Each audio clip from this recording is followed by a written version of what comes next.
इस क्लास में बेटा आज मैं कक्षा 12 का चैप्टर 11 कक्षा 12 का चैप्टर 11 त्रिविमीय ज्यामिति स्टार्ट कर। तो कक्षा 12 का चैप्टर 11 त्रिविमीय ज्यामिति स्टार्ट करेंगे हम। सबसे पहले उसमें हम पहली एक्सरसाइज का बेस समझेंगे, क्योंकि बेस जब तक हमें क्लियर नहीं होगा तब तक आप सवाल नहीं कर पाएंगे। थोड़ा बोर्ड में कुछ चेंजिंग कर दिए, यहाँ पे स्पोर्ट आ रहा होगा, इसका भी सब सॉल्यूशन निकाला जाएगा। कुछ स्पोर्ट यहाँ पे आएगा और थोड़ी सी चमक पड़ रही होगी, उसका सॉल्यूशन निकाल दिया जाएगा। अभी उम्मीद है समय तो आएगा ही, समय जैसे कि कक्षा 11 का पहला पॉइंट आवश्यक है। पहला पॉइंट बेटा हमें ये ध्यान रखना है कि n² plus m² plus n² बराबर 1। यानी कि पहला पॉइंट क्या ध्यान रखना हमें बेटा, n² plus m² plus n² बराबर 1 होता है। अब बात ये होती है कि सर एलिमेंट क्या है, आपके जो एलिमेंट होते हैं वो होते हैं दिक् और ज्यान। एलिमेंट क्या होते हैं बेटा, दिक् और ज्यान। अब दिक् और ज्यान कैसे निकाली जाती है, समय दिक् और ज्यान कैसे निकाली जाती है। एलिमेंट तो हो गए बेटा आपके दिक् और ज्यान, ये फॉर्मूला हो गया l² plus m² plus n² बराबर 1। यानी कि दिक् और ज्यान का वर्गों का योग 1 के जोड़ के बराबर होता है। अब इसके बाद आती है कि जब हमें कोण दिए हो तब दिक् और ज्यान कैसे निकालें। कोण दिया हो जैसे अल्फा का मान 60 है, बीटा का मान 120 है और गामा का मान मान लो 30 है, तो आप दिक् और ज्यान कैसे निकालेंगे बेटा। तो सबसे पहले n बराबर लगाएंगे cos अल्फा, n बराबर cos बीटा, n बराबर cos गामा। इस तरह से फॉर्मूला लगाया। जब हमें दिक् अनुपात दिया हो तो दिक् और ज्यान कैसे निकालें। तो दिक् अनुपात दिया होगा तो दिक् और ज्यान निकालेंगे। l बराबर पहला दिक् अनुपात बट्टे मापांक, यानी दिक् अनुपात का मापांक निकाल देंगे √m। बराबर होगा बेटा दूसरा दिक् अनुपात बट्टे मापांक, n बराबर होगा तीसरा दिक् अनुपात बट्टे मापांक। और जब हमें दो बिंदु दिए हो तब दिक् अनुपात कैसे निकालेंगे। जब हमें दो बिंदु दिए हो बेटा तो दिक् अनुपात कैसे निकालेंगे। फॉर्मूला लगाएंगे x2 minus x1, y2 minus y1, z2 minus z। बेटा जब x अक्ष की दिक् कोसाइन पूछा जाता है, विकल्पी क्वेश्चन है, मैंने पूछा x अक्ष की दिक् कोसाइन बताइए क्या होगा। अब x अक्ष की दिक् कोसाइन होती है, देखो तीन अक्ष होते हैं, एक x होता है, एक y होता है और एक z होता है। अब मैंने आपसे कहा x अक्ष की दिक् कोसाइन बताइए, तो x अक्ष की अगर दिक् कोसाइन निकालनी होगी तो x अक्ष का जो कोण होगा ना वो 0 अंश होगा, क्योंकि x अक्ष की दिक् कोसाइन हमें निकालनी है। तीन अक्ष होते हैं, समझने का प्रयास करना बेटा। ये आपके तीन अक्ष हैं, मान लो x y z, और तीनों अक्ष परस्पर कैसे होते हैं, लंबवत होते हैं। अब मैंने आपसे कहा x अक्ष की दिक् कोसाइन बताइए, तो आपका x अक्ष यही तो है। अब x अक्ष आपका ये है तो इस पे कोण कितना है, 0 अंश माना जाएगा। तो x अक्ष एक सीधी रेखा होगी और सीधी रेखा यहाँ से 0 अंश का कोण है, तो x अक्ष पे 0 अंश का कोण हो गया और y अक्ष पे 90 अंश का कोण हो गया और z अक्ष पे भी आपका 90 अंश का कोण हो जाएगा। तो आप यहाँ लिखोगे cos 0, cos 90, cos 90। अब cos 0 का मान बेटा ये, इसका मान 0 होता है, cos 90 का मान 0 होता है। इस वजह से बेटा x अक्ष की दिक् कोसाइन 1 0 0 होती है। अगर मेरे को y अक्ष की दिक् कोसाइन बताओ तो y अक्ष पे 0 अंश का हो जाएगा, y अक्ष पे तो cos 0 हो जाएगा, y अक्ष पे cos 0 का मान 1 हो जाएगा और ये 90 90 हो गया, तो cos 90 का मान 0। आपको याद कर लो बेटा कि मैं कहूँ z अक्ष की दिक् कोसाइन बताओ तो z अक्ष कही तो z पे 1 रख दो और x y पे 0 0 कर दो, ठीक है ना। इस तरह से आपने ये पॉइंट याद करते पड़े। अब चलिए बेटा पहली एक्सरसाइज को चलते हैं, एक्सरसाइज 11A। तो 11A में हमने पढ़ेंगे पहली एक्सरसाइज का यही पॉइंट है बेटा और कुछ नहीं है। तो एक्सरसाइज 11A देखना मैं इस साइड करूंगा 11A। अभ्यास 11A का पहला क्वेश्चन देखो। पहला क्वेश्चन क्या है आपका? 11A का पहला क्वेश्चन है आपका, उस रेखा की दिक् कोसाइन ज्ञात कीजिए। यानी कि दिक् कोसाइन का मतलब हो गया बेटा L, M, N के मान ज्ञात करने हैं जो धनात्मक दिशा में समान कोण बनाती है। यानी कि कोण कैसे हैं? बराबर है। 3 कोण होते हैं, एक अल्फा होता है, एक बीटा होता है और एक गामा होता है। 3 कोण, यानी कि उसने कहा है कि धनात्मक दिशा में समान कोण बनते हैं।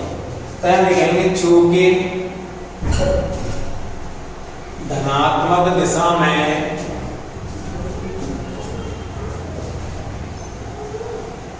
समान कोण बनता है।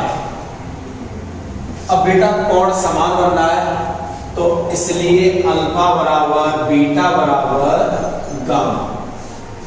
अब हम एक सूत्र जानते हैं, वी नो दैट, हम जानते हैं कि हम क्या जानते हैं? हम ये जानते हैं कि L square plus M square plus N square बराबर 1 होता है। पहला फॉर्मूला, तो हम सूत्र लगाएंगे L square plus M square plus N square बराबर 1 होता है। अब LMN क्या होती है? L आपकी cos अल्फा, M आपकी cos बीटा, N आपकी cos गामा। तो यहाँ लिखेंगे L की जगह लिख देना बेटा cos अल्फा स्क्वायर इसके लगा दो, M की जगह cos बीटा स्क्वायर इसके लगा दो, N की जगह पे cos गामा स्क्वायर इसके लगा दो बराबर 1। अब एक और चीज सुने, अल्फा बीटा गामा सब बराबर है। अगर अल्फा बीटा गामा सब बराबर है तो आप प्रत्येक के स्थान पर अल्फा लिख देना, क्योंकि बीटा भी अल्फा के बराबर है तो बीटा की अल्फा लिख देंगे, गामा भी अल्फा के बराबर है तो गामा की अल्फा लिख देंगे। पूरा सब अल्फा में कन्वर्ट हो जाएगा। तो देखना बेटा cos square alpha plus cos square beta की जगह पे अल्फा लिख दो प्लस cos स्क्वायर गामा की जगह पे अल्फा लिख देंगे, क्योंकि बीटा भी अल्फा के बराबर है और गामा भी अल्फा के बराबर है। तो बीटा की जगह पे अल्फा, गामा की जगह पे भी।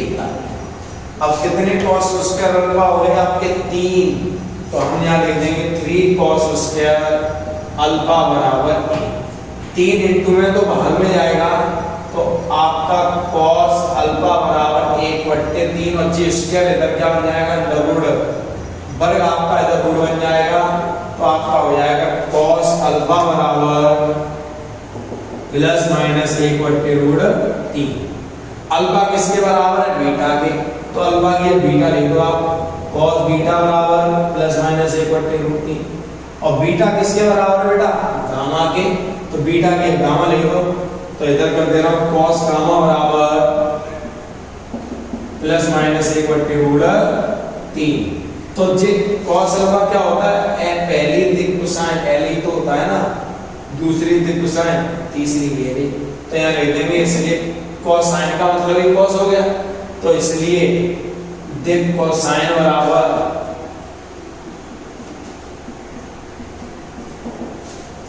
पहली प्लस माइनस 1/√3, दूसरी भी इतनी आई और तीसरी भी आपकी बेटा इतनी ही आई। तो प्लस माइनस 1/√3 होगी दिक् कोसाइन आपकी। इस तरह से आपका पहला क्वेश्चन समाप्त हो गया। चलिए चलते हैं क्वेश्चन नंबर दूसरे की ओर। आप अगर इसकी सॉल्व लेना चाह ले सकते हैं तो बाद में इसे अपनी वीडियो बनाते रहें, क्योंकि मैं 11वां चैप्टर कराऊंगा नहीं। अब ये समय ना ऑनलाइन में ही हो रहा, द्वारा नहीं होगा, ठीक है ना, ऑफलाइन में ये चैप्टर नहीं होगा आपका। अब देखिएगा रिवीजन में होगा जी, बिल्कुल ये चैप्टर आपका रिवीजन में होगा। दूसरा क्वेश्चन बेटा, दूसरा क्वेश्चन ये कहा गया है, यदि दिक् अनुपात, हमें इस बार दिक् अनुपात दिया गया बेटा, ध्यान से देखना क्वेश्चन, किताब सभी के पास होनी चाहिए। क्वेश्चन ने हमसे ये कहा है कि दिक् अनुपात जो है आपका 1 है, 3 है, 5 है। अब प्रश्न ये कह रहा है दिक् कोसाइन बताओ क्या होगा। क्या बतानी बेटा? दिक् कोसाइन। ध्यान रखेंगे, हेडिंग डाल दो दिक् कोसाइन बतानी है हमें। दिक् अनुपात दिया है और दिक् कोसाइन आपको बतानी है। अब दिक् कोसाइन होती है बेटा एल एम एन। तो पहले एल बताएंगे, तो एल बराबर क्या होगा बेटा? पहला जब हमें दिक् अनुपात दिया हो तो ध्यान करना, मैंने अभी पॉइंट बताया था, अगर हमें दिक् अनुपात दिया होगा तो दिक् कोसाइन निकालने का सूत्र होगा एल बराबर पहला दिक् अनुपात, पहला दिक्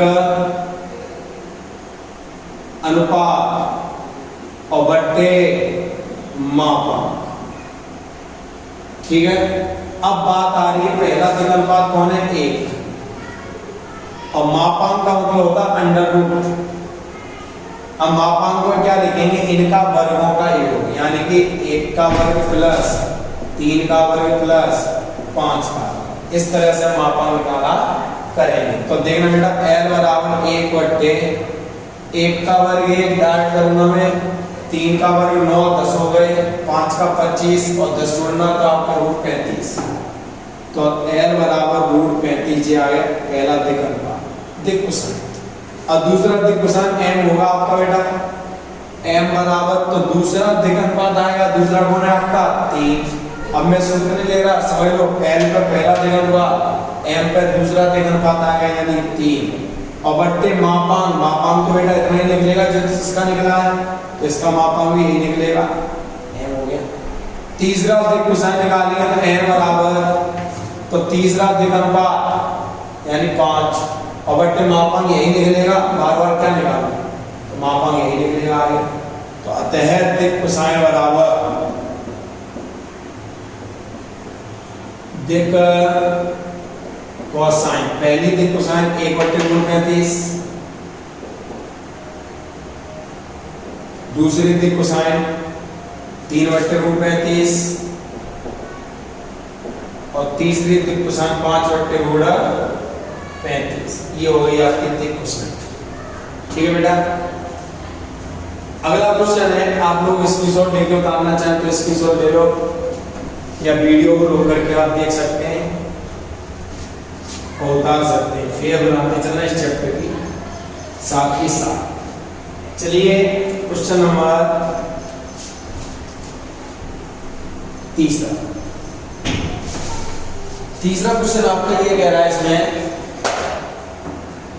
कि दो बिंदु दिए गए बेटा हमें,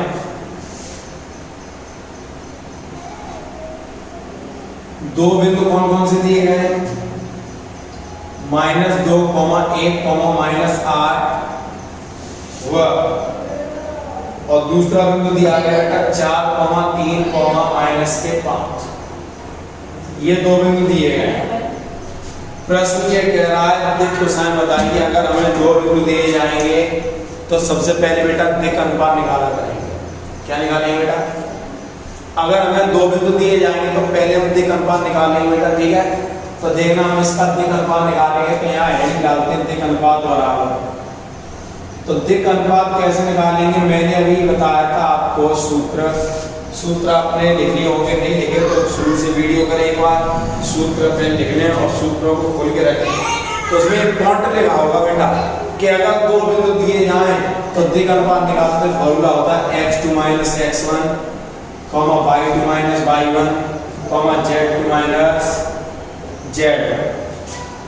अब x2 - x1 तो पहला वाला बिंदु ये है, ये दूसरा है, तो पहले बिंदु से आप x1 y1 z1 लिख लो पेंसिल से, और दूसरे बिंदु पे आप लिख लो x2 y2 z2।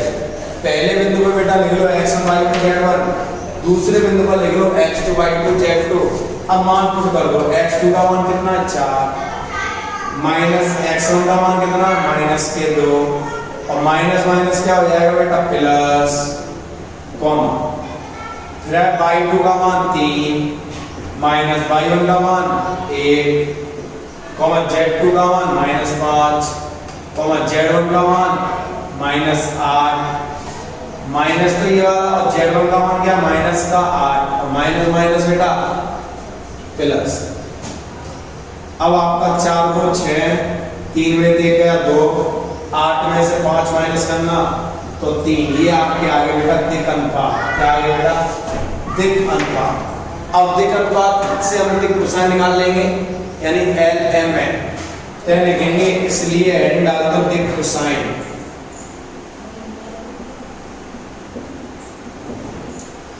दिक् कोसाइन पहली होगी L बराबर फॉर्मूला क्या, जब हमें दिक् अनुपात पता हो तो आपकी L कैसे निकालते हैं, पहला दिक् अनुपात बट्टे मापांक, M कैसे निकालते हैं, दूसरा दिक् अनुपात बट्टे मापांक, N कैसे निकालते हैं, तीसरा दिक् अनुपात बट्टे मापांक।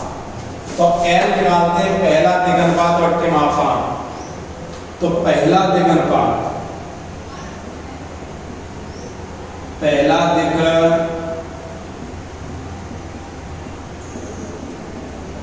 अनुपात बट्टे माप। अब पहला दिक् अनुपात आपका 6 बेटा, और मापांक के लिए क्या करते हैं, अंडर लगाते हैं, और इन दिक् अनुपात का ही वर्गों को जोड़ देते हैं, यानी 6 का वर्ग प्लस 2 का वर्ग प्लस 3 का वर्ग।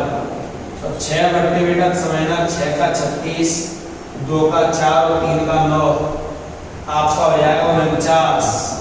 और 49 क्या का होता बेटा, 7 का।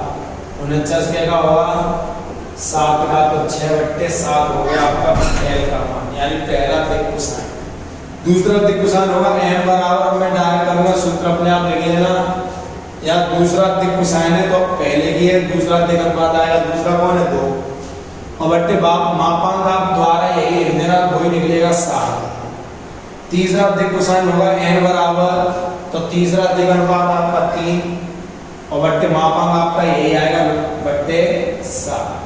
अतः दिक् कोसाइन होगी पहली दिक् कोसाइन 6 बट्टे 7, दूसरी दिक् कोसाइन 2 बट्टे 7, तीसरी दिक् कोसाइन 3 बट्टे 7। लास्ट में लिख दिया करना, अतः दिक् कोसाइन बराबर लिख दिया करना अलग से, दिक् कोसाइन बराबर 6 बट्टे 7, 2 बट्टे 7, 3 बट्टे 7। उम्मीद है समय आया होगा आपके, और आप वीडियो को नोट करके देख सकते हैं दोबारा इसे, ठीक है। चलिए अगला क्वेश्चन क्या है देखते हैं, क्वेश्चन नंबर 4।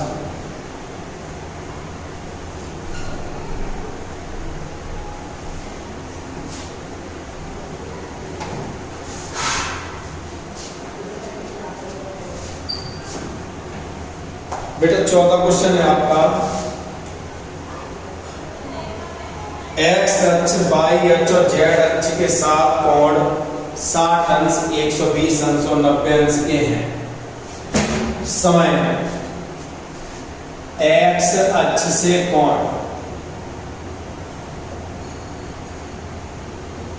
60 अंश का, Y अक्ष से कोण है आपका 120 अंश का, और Z अक्ष से कोण आपका है 90 अंश का, ठीक है बेटा। अब क्वेश्चन ये कह रहा है दिक् कोसाइन होता है, X अक्ष से जो कोण होता है उसे बोलते हैं अल्फा, Y अक्ष से कोण होता है उसे बोलते हैं बेटा बीटा, और Z अक्ष से कोण होता है उसे बोलते हैं बेटा गामा। Alpha beta gamma. अब यहां लिखेंगे हम, इसलिए हेडिंग डाल दो दिक्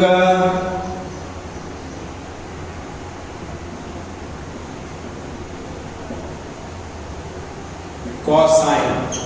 तो पहली दिक् कोसाइन L होती है, दूसरी दिक् कोसाइन M होगी, तीसरी दिक् कोसाइन N होगी।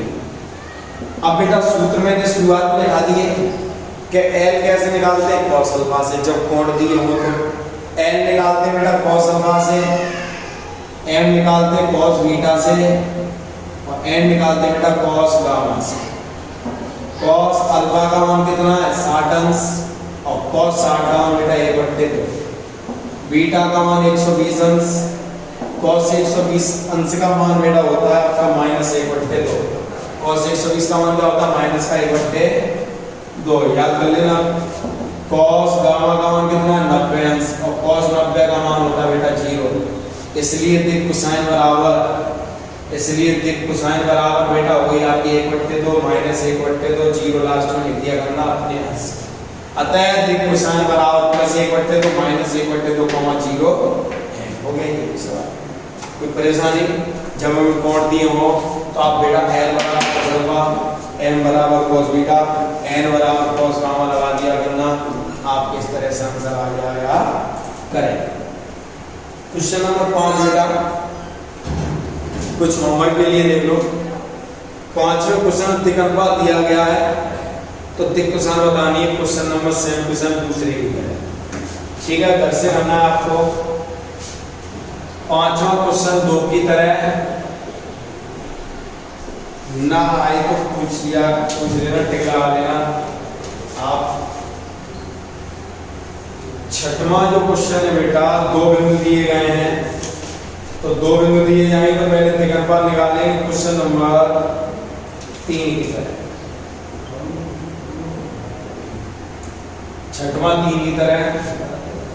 7वां क्वेश्चन जो है बेटा आपका समय। सबसे पहले 7वां क्वेश्चन बताते हैं, देखना क्वेश्चन ने ध्यान से डाल देते हैं।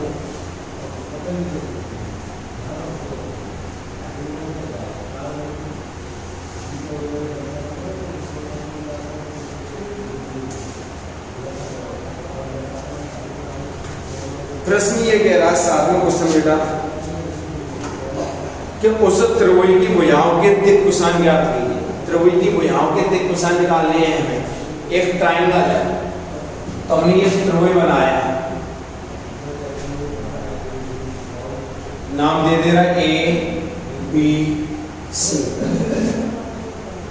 अब इसके शीर्ष दिए, ए का शीर्ष है 2, माइनस के 5, 3 और बी का शीर्ष है माइनस के 2, 4, 1 और सी का शीर्ष है माइनस के 4, -4, -1। प्रश्न बेटा ये कह रहा है आपका कि ये त्रिभुज दिया गया है, इस त्रिभुज में बेटा 3 भुजाएं होंगी। अब तीनों भुजाओं के शीर्ष आपको बताने हैं कितने कितने। हमें तीनों भुजाओं के शीर्ष तो हमें दिए हैं, सॉरी दिक कोसाइन बतानी है। तीनों भुजाओं की दिक कोसाइन कितनी कितनी। तो सबसे पहले मैं भुजा AB की दिक कोसाइन बताऊं, ठीक है। तो हेडिंग डाल दे रहा हूं भुजा AB के लिए, भुजा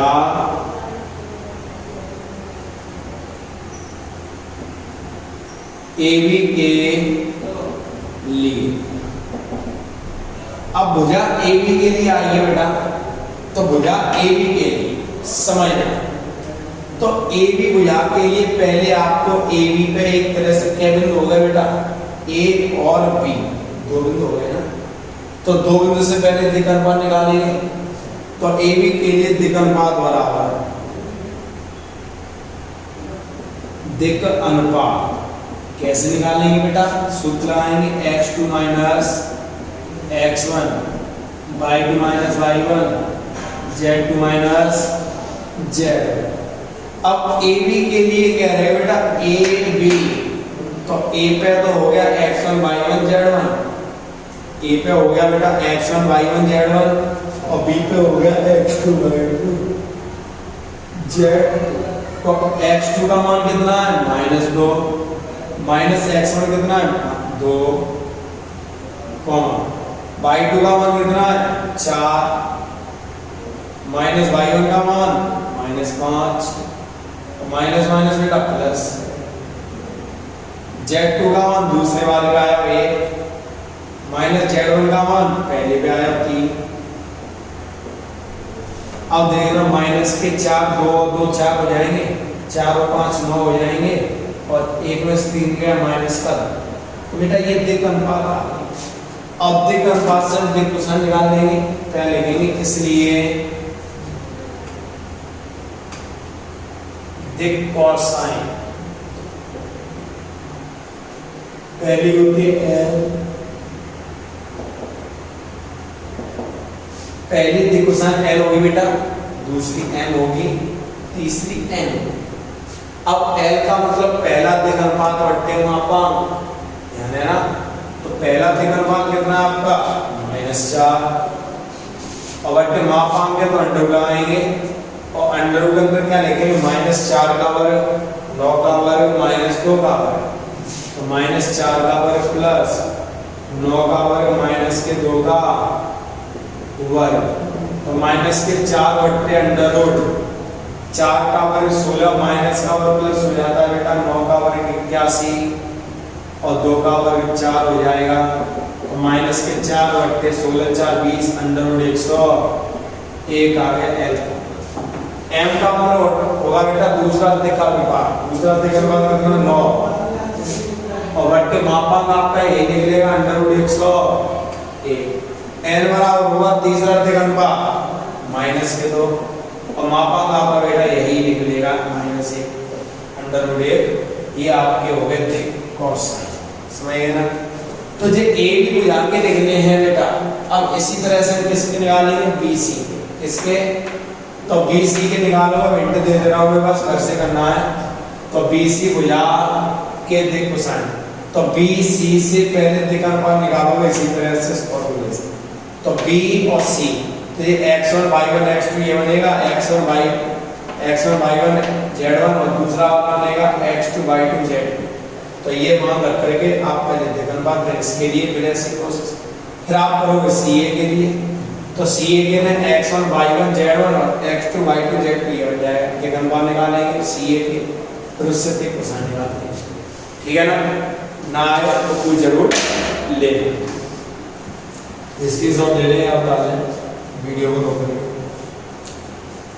क्वेश्चन नंबर 8 ये कह रहा है कि सिद्ध कीजिए ये 3 बिंदु सदृश हैं 3 बिंदु दिए जाए और कही जाए आपसे कि सिद्ध करो ये 3 बिंदु कैसे बेटा सदृश तो सदृश के अगर 3 बिंदु सदृश होंगे जैसे 3 बिंदु दे दिए मान लो ये A दे दिया ये B दे दिया और ये C दे दिया ये तीनों बिंदु सदृश का अगर उनका सिद्ध करो सदृश तो आप क्या करोगे बेटा पहले AB के दिक् अनुपात निकालोगे जैसे ये AB के दिक् अनुपात निकाले इस तरह से 8वां भी घर से करना समय पहले आप AB के निकालोगे दिक् अनुपात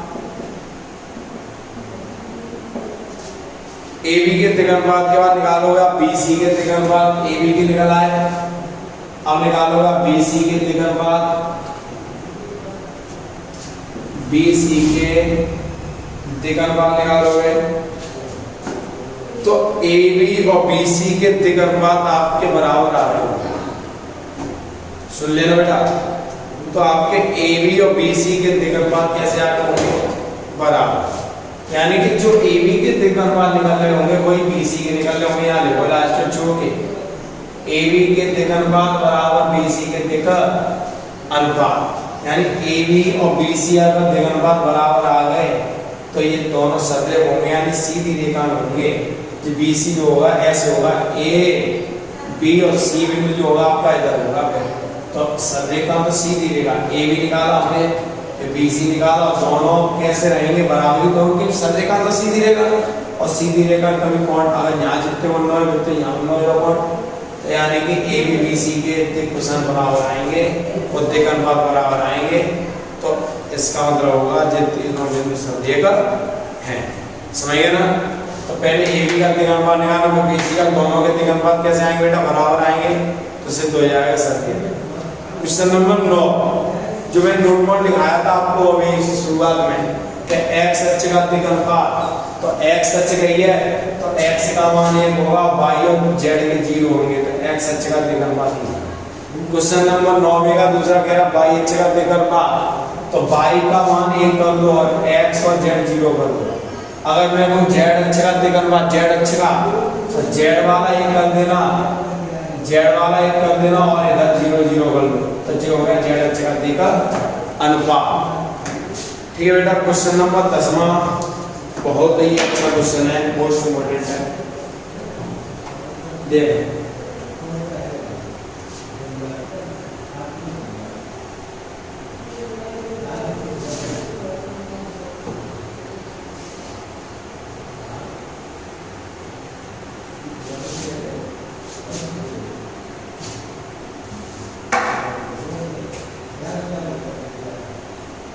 10वां बेटा ये है यदि सरल रेखा के दिक् कोसाइन क्वेश्चन नंबर 10 ये बेटा दिक cosine cos alpha cos beta cos gamma है। तो आपको सिद्ध करना है इसमें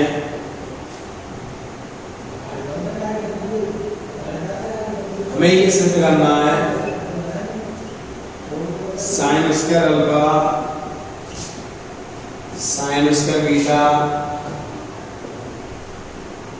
साइन स्क्वायर गामा बराबर ये चीज सिद्ध करनी है। ठीक है बेटा। और जो 11वां क्वेश्चन है आपका सेम टू सेम बेटा, क्वेश्चन नंबर 11वां कोड वाला क्वेश्चन है तो सेम टू सेम आपका 4 की तरह। ठीक है, घर से करना है 11वां सेम टू सेम 4 की तरह है बेटा। और जो क्वेश्चन नंबर 12 है समान कोड बनाती है क्वेश्चन नंबर पहले की तरह 12वां 1 की तरह, ध्यान रखना बेटा। क्वेश्चन नंबर 12 की तरह क्वेश्चन नंबर जो 13 है दिक अनुपात दिए हैं तो दिक कोसाइन पूछे गए हैं, तो दिक अनुपात दिए हैं तो दिक कोसाइन पूछे गए। तो क्वेश्चन नंबर 4 में जो कर वो क्वेश्चन नंबर 3 जो कराया नहीं दूसरा क्वेश्चन जो कराया था मैंने, यानी 2 की तरह 13वां बेटा आपका 2 की तरह होगा। 14वां सर्वेग है तो सेम क्वेश्चन वही हो गया। पहले आप 3 बिंदु, एक बिंदु ये रहा, दूसरा बिंदु ये रहा, तीसरा बिंदु ये रहा, जे ए हो गया, जे बी हो गया, जे सी। और सररेखा तो सीधी रेखा में तो आप पहले ए बी के दिक अनुपात निकालना, फिर आप बी सी के दिक अनुपात निकालना। तो इन दोनों बिंदुओं से दिक अनुपात 2 बिंदु वाला सूत्र आ देना। दिक अनुपात दोनों से दिक अनुपात कैसे आएंगे बेटा, बराबर आएंगे।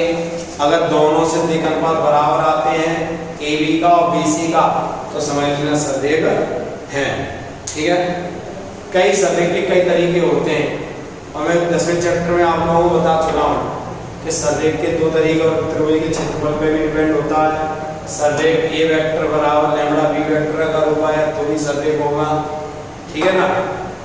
अब इसके बाद क्वेश्चन नंबर 15वां त्रिभुज की भुजाओं के दिक कोसाइन बताइए। अभी त्रिभुज वाला बताया था मैंने किस तरह से, पहले ए बी के निकालना दिक अनुपात, बी सी का दिक अनुपात, सी ए का, तीनों के दिक अनुपात से क्या निकल आएंगे उनके दिक कोसाइन।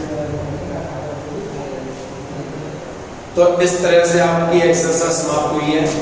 क्वेश्चन नंबर 10 देखना, अब 15 तक आपको सेम करने ध्यान रखना। क्वेश्चन नंबर 10 देखना और सभी क्वेश्चन अपने आप करने ना आए तो पूछ लेना, टिक लगा लेना। किसी दिन यहाँ पे आकर के हम मेरे पास कॉल करके आप पूछ सकते हो कि सर मैं आना चाहता हूँ, वहाँ पूछ मैं। ठीक है, क्वेश्चन ये है आपका, यदि दिक अनुपात वो दिक cosine cos alpha cos beta cos gamma है तो सिद्ध करना ये बराबर 2 के होगा। तो हम यहाँ लिखेंगे, हम जानते हैं कि जी बताना, आप ये जानते हो, क्या जानते हो आप कि n वर्ग प्लस m वर्ग प्लस n वर्ग बराबर क्या होता है बेटा 1। अब n का मतलब होता है cos अल्फा, तो आप यहाँ लिख दो cos स्क्वायर अल्फा, n का मतलब होता है cos बीटा, तो cos स्क्वायर बीटा, n का मतलब होता है cos स्क्वायर गामा बराबर 1। अब बेटा cos स्क्वायर का सूत्र आपने पढ़ा होगा 1 माइनस sin स्क्वायर होता है। cos स्क्वायर का फॉर्मूला क्या होता है बेटा 1 माइनस sin स्क्वायर। तो हम क्या करेंगे, cos स्क्वायर के लिए लिख देंगे बेटा 1 minus sin square alpha, cos square beta के लिए लिख देंगे 1 minus sin square beta, cos square gamma के लिए लिख देंगे 1 माइनस sin स्क्वायर गामा और बराबर 1, क्योंकि cos स्क्वायर का फॉर्मूला होता है 1 माइनस sin स्क्वायर। तो हमने साइन में कन्वर्ट इसलिए किया क्योंकि साइन लेके आना है।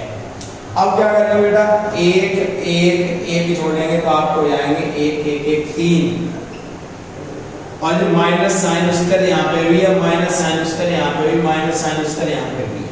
इनमें से बेटा माइनस साइन स्क्वायर हमने माइनस कॉमन ले लिया, यहाँ से माइनस कॉमन लिया तो साइन स्क्वायर अल्फा बचेगा, यहाँ से माइनस कॉमन लेते हैं प्लस बन जाएगा और साइन स्क्वायर बीटा बचेगा, यहाँ से माइनस कॉमन लिया तो यहाँ पे प्लस बन जाएगा, साइन स्क्वायर गामा बचेगा बेटा और बराबर ए। प्लस के 3 उधर का हो जाएंगे बेटा, माइनस के 3 हो जाएंगे, तो आपका हो गया sine square alpha plus sine square beta plus sine square gamma और बराबर 1 और प्लस के 3 ये इधर आएंगे तो माइनस 3। अब माइनस का आपका बेटा sine square alpha sine square beta sine square gamma बराबर 3 में से बेटा घटाना 1 पापा बचेगा माइनस का, तो माइनस से माइनस कट जाएगा, क्या बचा बेटा sine square alpha sine square beta और साइन स्क्वायर गामा बराबर, यही तो हमें सत्य करना था, यही तो लाना था, आ चुका है बेटा। इस तरह से आपके ये सवाल समाप्त हुआ और आपकी पहली एक्सरसाइज पूरी हो गई। और जो जो क्वेश्चन मैंने घर के लिए दिए हैं आप उसे लगाएं, प्रयास करें, ना आए तो कॉल करें, हमारे नंबर सभी के पास है, ठीक है। और 30 जुलाई अप्रैल के बाद आपकी क्लास रेगुलर चलेगी, उसके बाद भी देखते हैं क्या सरकार कदम उठाती है, आप लोग पढ़ाई जारी रहेगी या पढ़ाई खत्म ही होगी, ठीक है। धन्यवाद।